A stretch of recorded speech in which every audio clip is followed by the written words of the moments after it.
স্মার্টফোনে সেভ করা সমস্ত ফোন নম্বরগুলো কপি করে কিভাবে জিমেইলে নিতে হয় এবং জিমেইল থেকে আবার কপি করে কিভাবে সিমে নিয়ে আসতে হয় সেটা হয়তো আপনারা অনেকেই জানেন না। এটা কিন্তু খুবই গুরুত্বপূর্ণ, চলুন দেখিয়ে দিচ্ছি। প্রথমে আপনার ফোনের কন্ট্যাক্ট ওপেন করবেন, উপরে একটা সেটিংস অপশন পাবেন, এখানে ক্লিক করলে নিচের দিকে ইম্পোর্ট এক্সপোর্ট কন্ট্যাক্ট পাবেন, এখানে ক্লিক করবেন।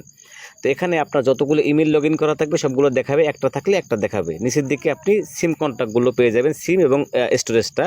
তো আপনি যদি সিম থেকে জিমেইলে নিতে চান সেক্ষেত্রে প্রথমে সিম সিলেক্ট করবেন যে কোন সিম থেকে নেবেন। তো সিম আমি সিলেক্ট করলাম, এখন দেখেন উপরের দিকে জিমেইল অপশনটা চলে আসছে। এখানে যদি একটা থাকে তাহলে একটা জিমেইল শো করবে, একাধিক থাকলে একাধিক। তো আমি এখান থেকে একটা জিমেইল সিলেক্ট করলাম। তো দেখতে পাচ্ছেন সিমের নাম্বারগুলো সব চলে আসছে। এখান থেকে যদি অল সিলেক্ট করি এবং ওকে করি তাহলে নাম্বারগুলো কপি হয়ে সিম থেকে জিমেইলে চলে যাবে। তো এভাবে ঠিক আপনি যদি জিমেইল থেকে সিমে নিতে চান সেক্ষেত্রে প্রথমে আপনি তো ইম্পোর্ট এক্সপোর্টে কন্ট্যাক্টে যাবেন, কোন জিমেইলের নাম্বার সেভ করা সেটা ওপেন করবেন, এরপর আপনি নিচের থেকে সিম সিলেক্ট করবেন কোন সিমে নেবেন।